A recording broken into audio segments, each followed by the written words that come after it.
Hello guys, आज हम इस वीडियो में एक छोटा सा कंपैरिजन करेंगे रास्पबेरी पाई 3B प्लस और आर्डिनो के बीच में। लेट्स से आर्डिनो ऊनो के बीच में, जहाँ पे मैं आपको शो करूंगा कि वो कौन कौन से फीचर्स हैं जो कि रास्पबेरी पाई को आर्डिनो से डिफरेंट बनाते हैं। उसके बाद मैं आपको बताऊंगा कि आर्डिनो में किस तरीके से कोड कंपाइल होता है और रास्पबेरी पाई में किस तरीके से कोड कंपाइल होता है। आगे चल के मैं इस वीडियो में आपको शो करूंगा कि एक रास्पबेरी पाई और एक आर्डिनो कैसे काम करते हैं, एक आर्डिनो मेगा और नोड एमसीयू कैसे काम करता है, एक आर्डिनो नैनो और एक वाईफाई मॉड्यूल कैसे काम करता है। और आगे चल के इस प्लेलिस्ट में मैं आपको ये शो करूंगा एक ड्रोन कैसे बनता है और एक वाईफाई मॉड्यूल की मदद से एक सिंपल ड्रोन हम कैसे बना सकते हैं। तो लेट्स गो।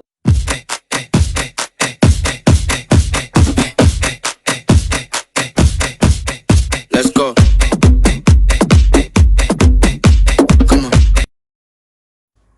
ओके, सबसे पहले हम ये समझेंगे कि एक माइक्रो प्रोसेसर क्या होते हैं, एक माइक्रो कंट्रोलर क्या होता है, उन दोनों के बीच में डिफरेंस क्या होता है। तभी हम ये समझ पाएंगे कि रास्पबेरी पाई और आर्डिनो के बीच में क्या अंतर है। क्योंकि जो हमारा आर्डिनो होता है वो एक माइक्रो कंट्रोलर है, वेयर एज जो कि हमारा रास्पबेरी पाई है वो एक माइक्रो प्रोसेसर है। तो माइक्रो प्रोसेसर और माइक्रो कंट्रोलर के बीच में क्या अंतर है, ये बहुत ही ज़्यादा इंपॉर्टेंट है। तो स्टार्ट करते हैं। तो एक माइक्रो प्रोसेसर क्या होता है? एक माइक्रो प्रोसेसर एक ऐसा डिवाइस होता है जो प्रोसेसिंग करता है, जैसा उसका नाम बता रहा है। किसकी प्रोसेसिंग करता है? इंस्ट्रक्शन की प्रोसेसिंग करता है। दैट मीन्स ये एक इंस्ट्रक्शन लेता है, उसे प्रोसेस करता है और रिजल्ट की फॉर्मेशन करता है। नाउ एक प्रोसेसर को मेमोरी की भी जरूरत होती है। क्यों? क्योंकि जो भी इंस्ट्रक्शन होगा वो कहीं ना कहीं तो सेव होगा, वो मेमोरी में सेव होता है। वो सेव्ड इंस्ट्रक्शन क्या होता है? प्रोसेसर के द्वारा प्रोसेसर में आता है। उसके बाद उसके ऊपर प्रोसेसिंग होती है, यानी कि उसके ऊपर कोई ऑपरेशन रन किया जाता है। उसके बाद जो भी रिजल्ट आता है वो वापस कहाँ पे स्टोर कर दिया जाता है? मेमोरी में स्टोर कर दिया जाता है। दैट मीन्स एक प्रोसेसर को एक मेमोरी की जरूरत होती है, जिससे वो इंस्ट्रक्शन और डेटा को क्या कर सके? एक्सेस कर सके, और डेटा को और इंस्ट्रक्शन को क्या कर सके? सेव कर सके। और अगर प्रोसेसर अगर प्रोसेसर को किसी इन्वायरमेंट से क्या करना है? डेटा उठाना है, जैसे टेम्परेचर उठाना है, ह्यूमिडिटी उठाना है, या एयर क्वालिटी उठाना है, उसे प्रोसेस करना है, तो वो किसका सहारा लेता है? इनपुट पोर्ट्स का सहारा लेता है। और अगर उसे डेटा क्या करना है? मॉनिटर पर शो करना है, तो वो किसका सहारा लेता है? आउटपुट पोर्ट का इस्तेमाल करता है। दैट मीन्स एक प्रोसेसर को मेमोरी तो चाहिए ही चाहिए, जिससे वो डेटा जो हमारा सेव डेटा है उसे एक्सेस कर सके। लेकिन अगर उसे रन टाइम डेटा चाहिए तो उसे किसकी जरूरत होगी? इनपुट आउटपुट पोर्ट्स की जरूरत होगी, जिससे वो डेटा रिप्रेजेंट कर सके और डेटा ले सके।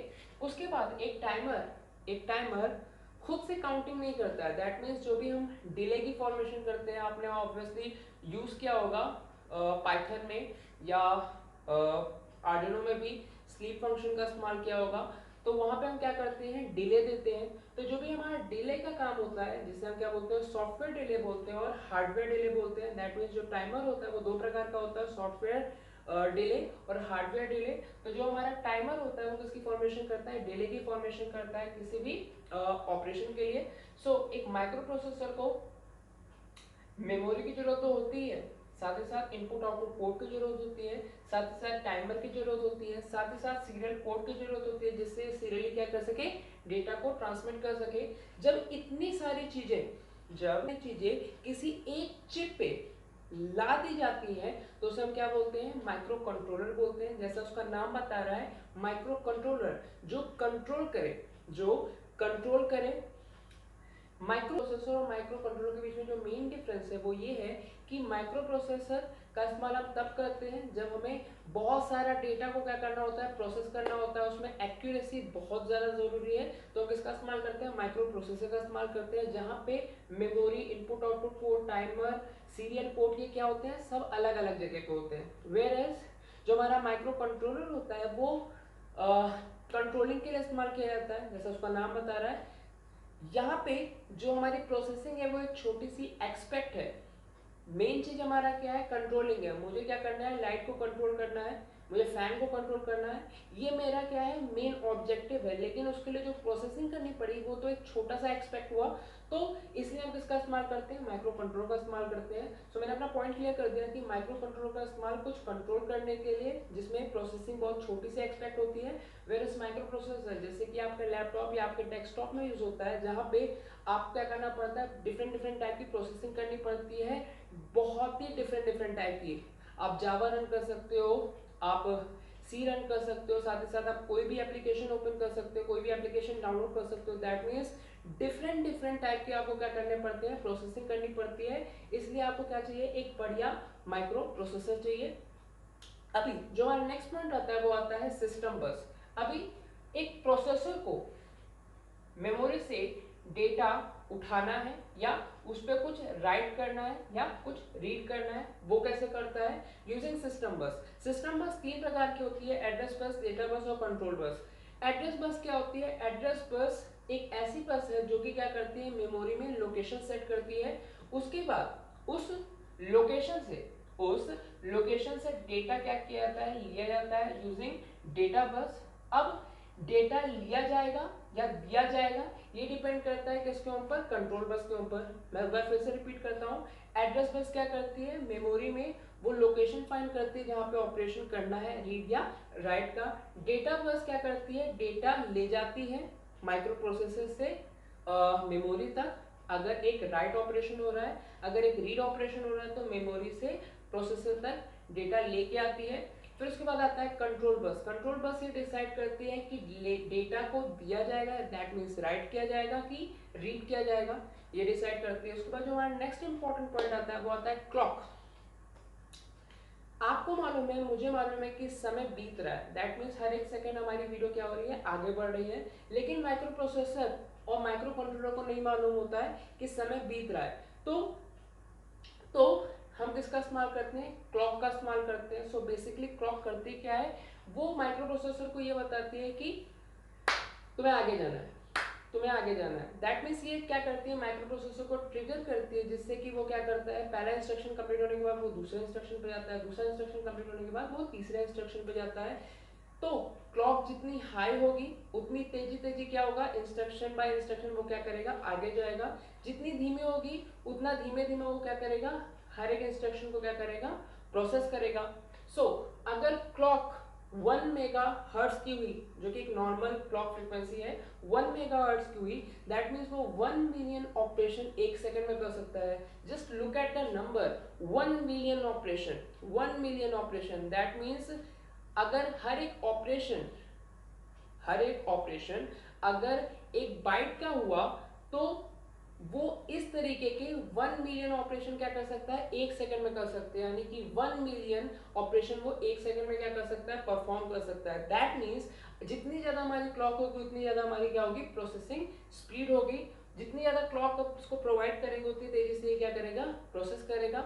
मैं अपने नेक्स्ट वीडियोस में आपको बताऊंगा कि ये जो प्रोसेसिंग है वो कब तक क्लॉक पे डिपेंड करती है। उसके बाद कौन कौन सी डिफरेंट टेक्नोलॉजीज आई, जैसे थ्रेडिंग हो गई, मल्टी थ्रेडिंग हो गई, कोर हो गए, उसके बारे में बताऊंगा, पाइपलाइनिंग हो गई, उन सभी के बारे में बताऊंगा अपनी आगे आने वाली वीडियोस में। एक इंटरेस्टिंग पॉइंट, जो हमारा पहला माइक्रो प्रोसेसर जो कि इंटेल कॉर्पोरेशन ने बनाया था वो 404 था, जो कि सिर्फ एडिशन और सब्ट्रैक्शन ही परफॉर्म कर सकता था, और वो भी सिर्फ 4 बाइट के ऊपर। दैट मीन्स 4 बाइट का एक डेटा है, 4 बाइट का एक डेटा है, उन दोनों को ऐड कर सकते हो और सब्ट्रैक्ट कर सकते हो। और ये पहला ऐसा कैलकुलेटर था जो कि पोर्टेबल था। ओके, अभी तक हमने देखा कि क्लॉक जितनी ज़्यादा तेज होगी, जितनी ज़्यादा तेज आपकी ट्रिगरिंग होगी, उतनी तेज हमारा प्रोसेसर होगा।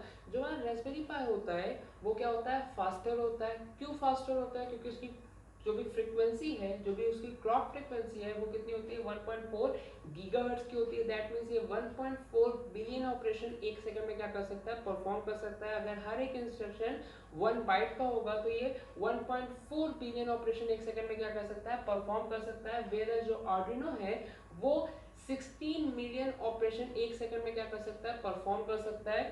सो इन दोनों के बीच में बहुत बड़ा डिफरेंस है, किसका, क्लॉक फ्रीक्वेंसी का। तो आप सोच रहे होंगे कि इसी क्लॉक फ्रीक्वेंसी की वजह से ये क्या है, फास्टर है। दैट इज ट्रू, ये बिल्कुल सही है। लेकिन ऑपरेटिंग सिस्टम इसकी परफॉर्मेंस को क्या करता है, बिगाड़ता है, चीजों को स्लो कर देता है। कैसे, क्योंकि आपको मालूम है कि एक प्रोसेसर क्या करता है, एग्जीक्यूट करता है। तो कंप्यूटर में जो कुछ भी होता है वो किसके द्वारा एग्जीक्यूट किया जाता है, प्रोसेसर के द्वारा किया जाता है। और आपको हमें मालूम है कि एक कंप्यूटर के पास अपना खुद को एक ऑपरेटिंग सिस्टम होता है। उसी तरीके से जिस तरीके से रेस्पबेरी के पास होता है, सो रेस्पबेरी के पास अपना खुद का ऑपरेटिंग सिस्टम होता है जो कि क्या किया जाता है, लोड किया जाता है किसके अंदर, माइक्रो प्रोसेसर के अंदर, और साथ ही साथ आपका इंस्ट्रक्शन भी क्या होता है, एग्जीक्यूट होता है, जो कि क्या करता है, चीजों को स्लो कर देता है। और भी बहुत सारी चीजें जो कि रेस्पबेरी पाई को स्लो करती है, जैसे इंटरप्रेटर हो गया। थोड़ी देर बाद मैं आपको एक एग्जांपल दूंगा। अभी के लिए समझो कि जो भी आपको ऑपरेटिंग सिस्टम होता है वो भी साइड बाय साइड एग्जीक्यूट हो रहा है, साथ ही साथ आपका इंस्ट्रक्शन भी साइड बाय साइड एग्जीक्यूट हो रहा है। तो ऑपरेटिंग सिस्टम एग्जीक्यूट हो रहा है, साथ ही साथ इंस्ट्रक्शन एग्जीक्यूट हो रहा है, जिसकी वजह से हमारा जो भी सिस्टम होता है वो क्या हो जाता है, स्लो हो जाता है। लेट्स से आप ऑपरेटिंग सिस्टम पे तो काम कर ही रहे हो, आपने पाइथन भी खोल कर रखा है, तो आप पाइथन पे वर्क कर रहे हो, जिसकी वजह से आपका इंटरप्रेटर आएगा और ऑपरेटिंग सिस्टम आएगा। अब ये इंटरप्रेटर और ऑपरेटिंग सिस्टम ये क्या होंगे, साइड बाय साइड एग्जीक्यूट होंगे और आपका कोड भी एग्जीक्यूट हो रहा होगा। दैट मीन्स तीन चीजें एक साथ एग्जीक्यूट हो रही हैं, इसकी वजह से चीजें क्या होती है, स्लो होती है। नाउ ऑपरेटिंग सिस्टम एक अच्छी चीज भी है और एक बुरी चीज भी है। बुरी चीज क्यों, क्योंकि एक ऑपरेटिंग सिस्टम एक सिस्टम सॉफ्टवेयर होता है, दैट मीन्स एक ब्लॉक ऑफ कोड होता है जिसे क्या करना होता है, प्रोसेसर को एग्जीक्यूट करना होता है। तो जब वो एग्जीक्यूट करता है उसी समय उसे बाकी चीजें भी एग्जीक्यूट करनी पड़ती है, जिसकी वजह से जो भी हमारी परफॉर्मेंस होती है वो क्या होती है, स्लो डाउन हो जाती है। वेयर एज मैं अपनी आगे आने वाली वीडियोस में आपको बताऊंगा कि ऑपरेटिंग सिस्टम कैसे काम करता है। अभी के लिए समझो कि operating system basically secondary memory में स्टोर होता है, वहां पे से पेजिंग के थ्रू हम क्या करते हैं, उसे रैम में लाते हैं। रैम से डेटा क्या होता है, प्रोसेसर के पास पहुंचता है और तब जाके वो क्या होता है, प्रोसेस होता है। क्योंकि हमारी जो रैम होती है वो स्टैटिक रैम होती है, दैट मीन्स जो हमारी सबसे तेज रैम होती है वो कौन सी होती है, स्टैटिक रैम होती है। स्टैटिक रैम से किस में पहुंचता है, माइक्रो प्रोसेसर में पहुंचता है, जिसकी वजह से हमारा क्या होता है, परफॉर्मेंस स्लो होती है। तो अभी तक हमने देखा कि जो हमारा रास्पबेरी पाई होती है वो फास्टर होता है आर्डिनो के रिस्पेक्ट में। जो हमारा नेक्स्ट पॉइंट आता है वो ये आता है कि जो हमारा रास्पबेरी पाई होता है वो 64 बिट का माइक्रो प्रोसेसर होता है, वेयर जो आर्डिनो होता है वो 8 बिट का माइक्रो प्रोसेसर होता है। अभी ये 64 बिट और 8 बिट के बीच में डिफरेंस क्या है, डिफरेंस सिर्फ इतना है कि जो हमारा 8 बिट प्रोसेसर होते हैं वो क्या कर सकते हैं, 8 बिट डेटा को ले सकते हैं और 8 बिट डेटा के साथ क्या कर सकते हैं, ऑपरेशन परफॉर्म कर सकते हैं, एडिशन कर सकते हैं, सब्ट्रैक्शन कर सकते हैं, मल्टीप्लिकेशन कर सकते हैं, डिवीजन कर सकते हैं, एंड कर सकते हैं, और कर सकते हैं, नॉट कर सकते हैं, एक्सेट्रा एक्सेट्रा।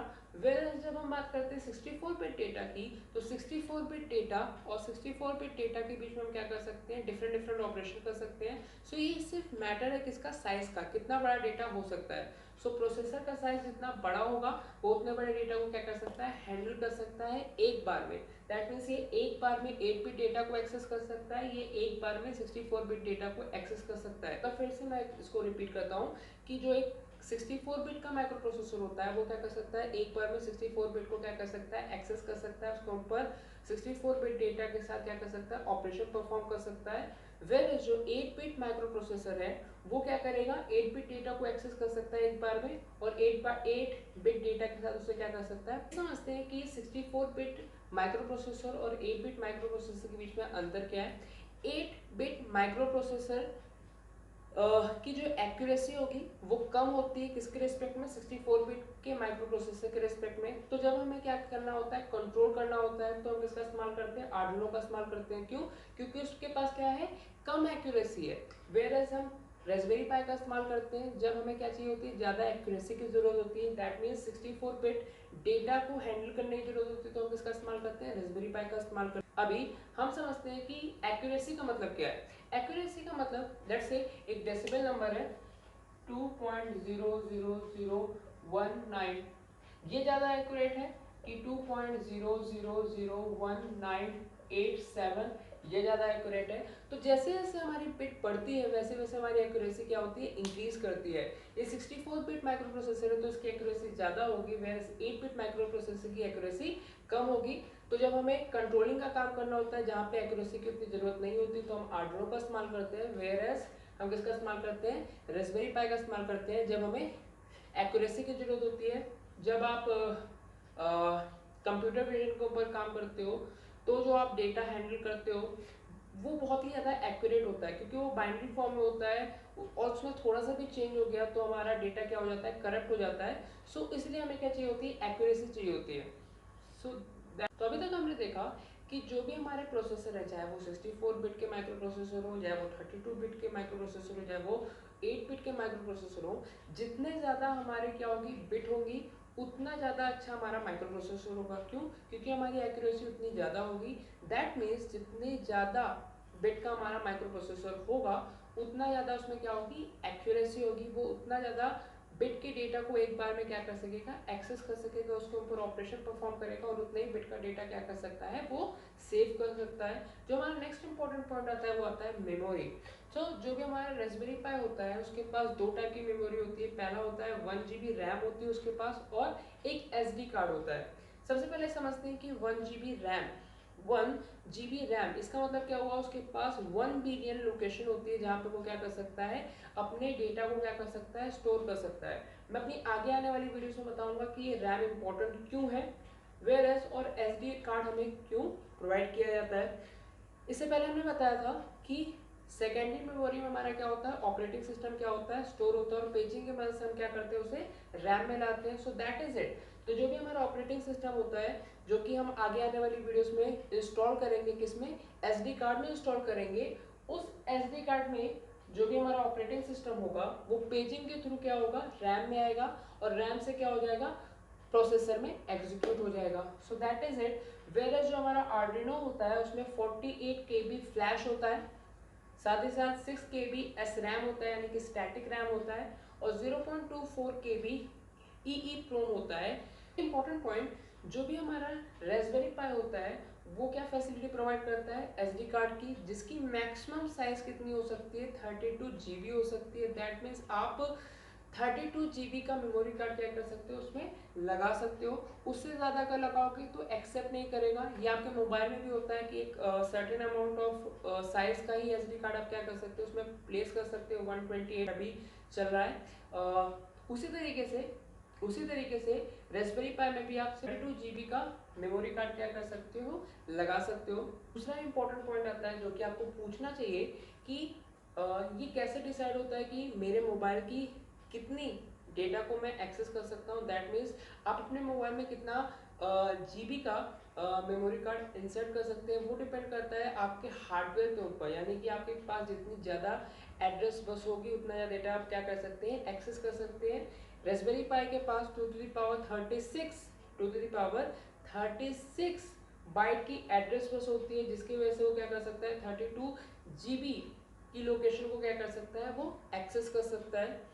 जो हमारा दूसरा इंपॉर्टेंट पॉइंट आता है, क्योंकि इसके पास SD कार्ड होता है इसलिए इसको फ्लैश की जरूरत नहीं होती है, SRAM की जरूरत होती है, और EEPROM की जरूरत नहीं होती है।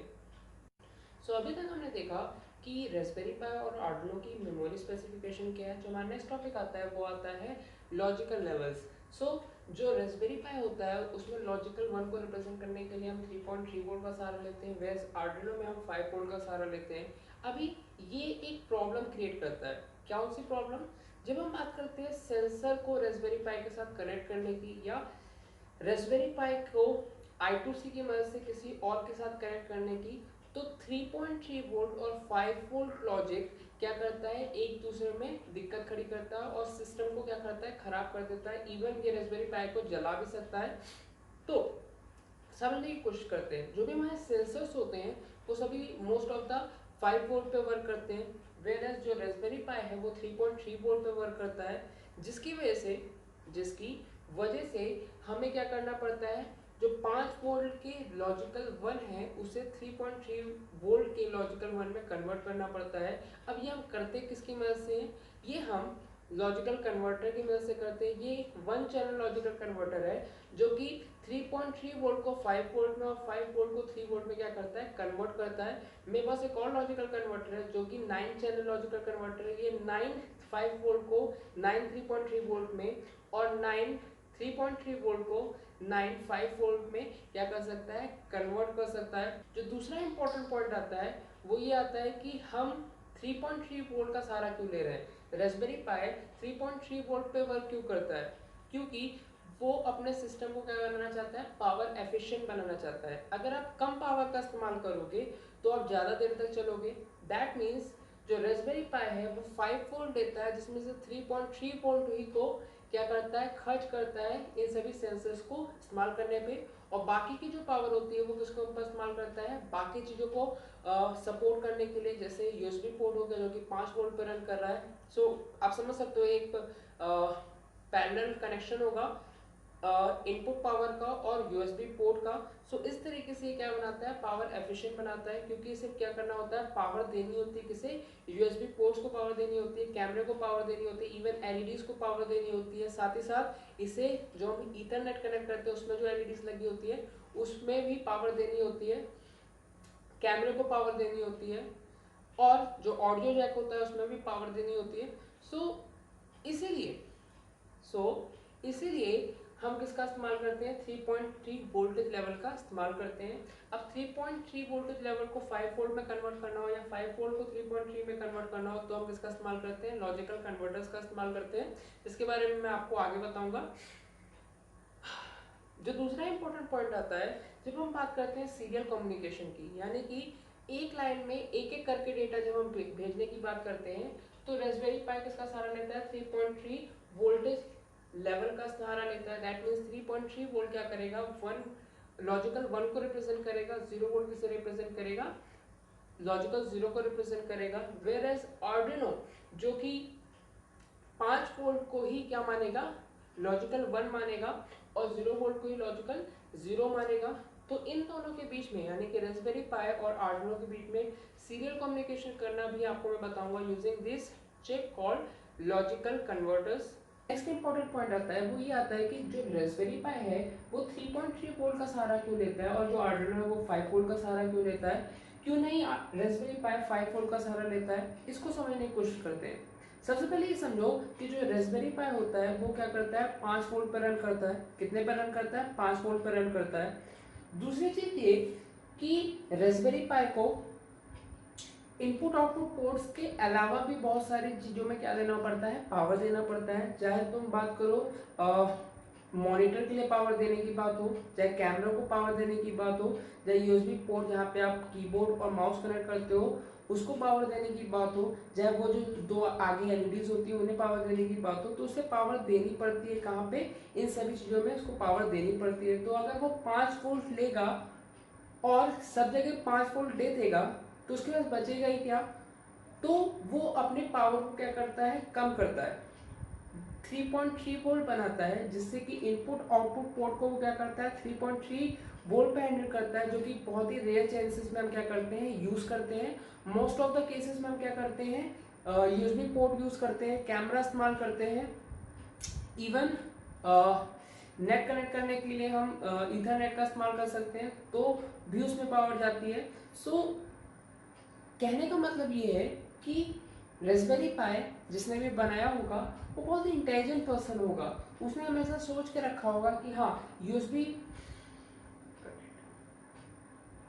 कहने का मतलब ये है कि जो रास्पबेरी पाई होता है वो पावर एफिशिएंट होता है। पावर एफिशिएंट का मतलब ये कि वो कम पावर में क्या करता है, वो लॉजिकल 1 को रिप्रेजेंट करता है। दैट मीन्स वो डेटा ट्रांसफर करने में वो कम पावर का इस्तेमाल ले रहा है, यानी कि सीरियल कम्युनिकेशन में जहाँ पे सबसे कम पावर जाती है उसमें भी क्या हो रही है, पावर हमारी क्या हो रही है, सेव हो रही है। वेयर एज आर्डिनो में अगर हम 5 वोल्ट का इस्तेमाल करते हैं तो एक नॉर्मल सीरियल कम्युनिकेशन में हमारे क्या हो रहा है, 5 वोल्ट खर्च हो रहा है, वेयर एज रास्पबेरी पाई में 3.3 वोल्ट ही खर्च हो रहा है। लेकिन अगर हम बात करें किसकी, पैरेलल पोर्ट्स की बात करें, पैरेलल ट्रांसमिशन की बात करें, तो आर्डिनो में बहुत ज़्यादा पावर खर्च होगी, वेयर एज रास्पबेरी पाई में क्या होगी, उससे थोड़ी सी कम पावर खर्च होगी, क्योंकि हर एक लाइन को हमें क्या बनानी पड़ेगी, 5 वोल्ट बनानी पड़ेगी। यहाँ पे सिर्फ 3.3 वोल्ट में हमारा काम हो जाएगा। जो हमारा नेक्स्ट पॉइंट आता है कि I2C कैसे काम करता है, I2C के बारे में भी हम क्या करेंगे अपनी अगली वीडियोज में बात करेंगे। और हाँ, एक बहुत ही इंपॉर्टेंट पॉइंट, जो भी रास्पबेरी पाई होता है वो क्या होता है, पावर सेंसिटिव होता है। अगर आप बहुत ज़्यादा पावर रास्पबेरी पाई से क्या करोगे, उठाओगे, तो जो भी हमारा रास्पबेरी पाई होगा वो क्या हो जाएगा, रीबूट हो जाएगा, ऑपरेटिंग सिस्टम ऑफ हो जाएगा और वो क्या हो जाएगा, फिर से लोड करने लगेगा। सो बूटिंग के बारे में भी मैं ऑपरेटिंग सिस्टम के बारे में जब मैं वीडियो बनाऊंगा तब मैं आपको बताऊंगा कि बूटिंग क्या होती है, वार्म बूटिंग क्या होती है और कोल्ड बूटिंग क्या होती है। इसके बारे में जैसे कि मैंने वादा किया था कि मैं आपको एक एग्जांपल दूंगा कि operating system side by side कैसे रन होता है। एग्जांपल लेते हैं, आपका जो लैपटॉप है या डेस्कटॉप है उसको जब ओपन करते हो तो क्या होता है, ऑपरेटिंग सिस्टम क्या होता है, लोड होता है। तो सबसे पहले हमारी क्या होती है, बूटिंग की प्रोसेस होती है। बूटिंग दो प्रकार की होती है, वार्म बूटिंग और कोल्ड बूटिंग। सो इसके बारे में मैं आपको ऑपरेटिंग सिस्टम के बारे में जब मैं वीडियो बनाऊंगा उस समय बताऊंगा। तो बूटिंग के बाद हमारा ऑपरेटिंग सिस्टम क्या हो जाता है, चालू हो जाता है। दैट मीन्स जो ऑपरेटिंग सिस्टम है वो प्रोसेसर पे क्या होने लगता है, रन होने लगता है। आप जैसे जैसे रिस्पॉन्सेज देते हो वैसे वैसे हमारा कोड क्या होता है, ऑपरेटिंग सिस्टम क्या करता है, सिस्टम कॉल की मदद से क्या करता है, उसके रिस्पॉन्स को प्रोसेस करता है और एक रिजल्ट की वो क्या करता है, फॉर्मेशन करता है। फॉर एग्जाम्पल आपने कोई की दबाई, उसका रिस्पांस क्या करेगा, ऑपरेटिंग सिस्टम लेगा, उसे क्या करेगा, प्रोसेसर को देगा सिस्टम कॉल की मदद से, और उसका जो भी रिजल्ट आएगा वो आपको मॉनिटर पे शो कर देगा। अब आप चाहते हो कि आप कमांड प्रॉम्प्ट पे पाइथन को ओपन करो, तो आपने गए कमांड प्रॉम्प्ट पे, आपने की टाइप की, सर्च किया कमांड प्रॉम्प्ट पे और आपने कमांड प्रॉम्प्ट ओपन कर लिया। तो ये किसकी डूइंग थी, ये ऑपरेटिंग सिस्टम की डूइंग थी, जिसने रिस्पांस को कलेक्ट किया और प्रोसेस किया। नाउ आप कमांड प्रॉम्प्ट पे गए, आपने पाइथन एक्टिवेट किया, तो पाइथन एक्टिवेट होगा, ऑपरेटिंग सिस्टम पीछे चल रहा है, पाइथन एक्टिवेट होगा, तो आपको एक कोड को, जैसे आपने प्रिंट लिखा डबल कोट्स के अंदर, हाय आई एम प्रवीण सक्सेना। अब ये कोड क्या होगा, सबसे पहले इंटरप्रेटेड होगा, उसके बाद क्या होगा, ओएस के पास जाएगा, उसके बाद एग्जीक्यूट होगा। सो जो भी परफॉर्मेंस होगी वो क्या हो जाती है, कम हो जाती है। इंपॉर्टेंट पॉइंट आता है कि ऑपरेटिंग सिस्टम को सिंपल बनाता है। कैसे, एक ऑपरेटिंग सिस्टम इतना अच्छा इंटरफेस देता है एप्लीकेशन सॉफ्टवेयर को कि आपका काम आसान हो जाता है। आप खुद सोचो, अगर आपके कंप्यूटर या लैपटॉप में से ऑपरेटिंग सिस्टम गायब हो जाए तो आप काम कैसे करोगे, आपको सिर्फ एक ब्लैक स्क्रीन दिखेगी। कई बार हुआ होगा कि आपका ऑपरेटिंग सिस्टम अनस्टॉल हो गया होगा, तो आपको सिर्फ एक ब्लैक स्क्रीन दिखती है, यानी कि कोई इंटरफेस नहीं दिखता है। और जो भी आपको ऑप्शन मिलते हैं, बायोस के जो भी ऑप्शन मिलते हैं, वो सिर्फ असेंबली लैंग्वेज के लिए होते हैं, आप उनको नहीं जानते, आप उसके ऊपर वर्क नहीं कर सकते। लेकिन जैसे ही आप ऑपरेटिंग सिस्टम को उसमें लोड करते हो, आपका सारे काम क्या हो जाते हैं, आसान हो जाते हैं। अब ऐसा क्यों होता है उसको समझने की कोशिश करते हैं। तो जो हमारा नेक्स्ट इंपॉर्टेंट पॉइंट आता है वो ये आता है कि रेस्पबेरी पाई में हमारा कोई भी प्रोग्राम कैसे एग्जीक्यूट होता है और आर्डिनो में हमारा प्रोग्राम कैसे एग्जीक्यूट होता है। तो सबसे पहले हम समझते हैं कि रेस्पबेरी पाई में हमारा कैसे कोड एग्जीक्यूट होता है। जैसे कि मैंने एक आपको एग्जांपल दिया कि आपने ऑपरेटिंग सिस्टम, यानी कि आपने अपना लैपटॉप ओपन किया, उसमें आपने कमांड प्रॉम्प्ट में गए, उसमें जाके आपने क्या किया, पाइथन को एक्टिवेट किया। अभी पाइथन में आपने कोई कोड लिखा, वो कोड को क्या करेगा, इंटरप्रेटर क्या करेगा, कंपाइल करेगा। तो जब वो कोड को कंपाइल करेगा, जब वो कोड को कंपाइल करेगा तो उसको किसकी जरूरत होगी, लाइब्रेरी फंक्शन की जरूरत होगी। लेट्स से आपने कोई ऑपरेशन परफॉर्म किया 1+1, सो ये जो 1 है और ये जो 1 में ऐड कर रहे हैं, यानी कि जो हमारा प्लस है, उस फंक्शन की, उस ऑपरेशन की कहीं ना कहीं तो डेफिनेशन होगी, वो कहाँ पे होती है, लाइब्रेरी फंक्शन में होगी। दैट मीन्स आपने क्या किया, अपना कोड लिखा, आपने अपना कोड लिखा, उस कोड ने क्या किया, किसी लाइब्रेरी फंक्शन को कॉल किया, लेट्स से मैथ को कॉल किया, मैथ से क्या आ गई, plus minus, multiplication, division, sine cos, इन सब की डेफिनेशन क्या हो जाएगी, लोड हो जाएगी। उसके बाद क्या होगा, सिस्टम कॉल होगी, सिस्टम कॉल क्या करेगा, जो भी आपका रिजल्ट आया उसे क्या करेगा, मॉनिटर पे डिस्प्ले करेगा, और तब जाके हमारा क्या होगा, प्रोसेस है कि आपने ऑपरेटिंग सिस्टम ओपन किया, दैट मीन्स आपने अपना कंप्यूटर ओपन किया, उसमें आप कमांड प्रॉम्प्ट पे गए, उसके बाद आपने क्या किया, पाइथन को एक्टिवेट किया, पाइथन में आपने कोई कोड लिखा, या आपका कंपाइल्ड कोड है, इस कोड को किसकी जरूरत पड़ेगी, लाइब्रेरी फंक्शन की जरूरत पड़ेगी। लेट्स से आपने कोई एडिशन, सब्ट्रैक्शन, मल्टीप्लिकेशन ऐसा कोई ऑपरेशन किया है जिसको डेफिनेशन मैथ लाइब्रेरी से मिलेगी, मैथ लाइब्रेरी जो कि इसमें प्रेजेंट होगी, तो ये फंक्शन लाइब्रेरी होगी, वहां से उसे क्या मिलेगी, डेफिनेशन मिलेगी। उसके बाद वो क्या करेगा, ऑपरेशन परफॉर्म करेगा, ऑपरेशन परफॉर्म करने के बाद उसे क्या करना होगा, स्क्रीन पे शो करना होगा, तो वो क्या करेगा, सिस्टम कॉल की मदद से क्या करेगा, उसे स्क्रीन पे शो करेगा, सिस्टम कॉल की वजह से वो क्या करेगा, उसे स्क्रीन पे शो करेगा। दैट मींस उसे क्या करेगा, प्रोसेस करेगा। तो बेसिकली आपका जो भी कोड है वो कंपाइल कैसे हो रहा है, इस तरीके से हो रहा है। वेयर एज आर्डिनो में आपका जो भी कोड होता है वो क्या होता है, डाला जाता है, तुरंत ही क्या हो जाता है, कंपाइल होकर एग्जीक्यूट हो जाता है। दैट मीन्स जो भी आपका कोड है वो तुरंत ही क्या हो जाता है, कंपाइल होता है। वेयर एज यहाँ पे किसकी जरूरत पड़ती है, सिस्टम कॉल और लाइब्रेरी फंक्शन की जरूरत पड़ती है। इसे थोड़ा सा और समझने की कोशिश करते हैं। एक एग्जाम्पल लेते हैं, अगर आपने कभी भी किसी की इंटरफेसिंग की होगी 8051 जो कि हमारा बेसिक माइक्रो कंट्रोलर होता है, उसके साथ आपने अगर किसी की भी इंटरफेसिंग की होगी, लेट्स से आपने अगर एलसीडी के साथ इंटरफेसिंग की होगी, तो आपको मालूम है कितना बड़ा कोड लिखना पड़ता है। वेयर एज जो ऑपरेटिंग सिस्टम होता है वो तुरंत ही डिस्प्ले कर देता है क्या, रिजल्ट। सो वो कैसे करता है, सिस्टम कॉल की मदद से और लाइब्रेरी फंक्शन की मदद से। सो ऑपरेटिंग सिस्टम चीज़ों को आसान करता है आपके लिए। सो ऑपरेटिंग सिस्टम बहुत ही ज़्यादा इंपॉर्टेंट है, क्योंकि वो आपको इंटरफेसिंग तो देता ही देता है, लेकिन आपकी लाइफ को भी क्या करता है, आसान बनाता है। जैसे कि मैंने कहा कि आपने पाइथन ओपन किया, उसमें कोई ऑपरेशन परफॉर्म किया, प्रिंट डबल कोट्स के अंदर my name is Praveen Saxena, ये आपने लिखा, इसे क्या किया आपने, कंपाइल किया। जैसे आप इसे कंपाइल करोगे, वो क्या करेगा, प्रिंट की डेफिनेशन ढूंढेगा, उसके बाद जो भी रिजल्ट आएगा उसको सिस्टम कॉल की मदद से क्या करेगा, मॉनिटर पर शो कर देगा। वेयर जो आर्डिनो होगा, उसके केस में क्या होगा, जो भी आपका कोड होगा उसे कंपाइल होगा, उसके हिसाब से हमारी क्या होगी, डेटा की फॉर्मेशन होगी, जो कि आप कैसे दोगे, एलसीडी को दोगे। अपनी आगे आने वाली वीडियोस में आपको बताऊंगा कि कैसे आप आर्डिनो का इस्तेमाल करके डिफरेंट डिफरेंट चीज़ों के साथ उसे क्या कर सकते हो, इंटरफेस कर सकते हो, चाहे वो एलसीडी हो, चाहे वो आपका कोई सेंसर हो, ह्यूमिडिटी सेंसर हो, टेम्परेचर सेंसर हो, कैसे हम उसका इस्तेमाल कर सकते हैं, उसके बारे में मैं आपको बताऊंगा।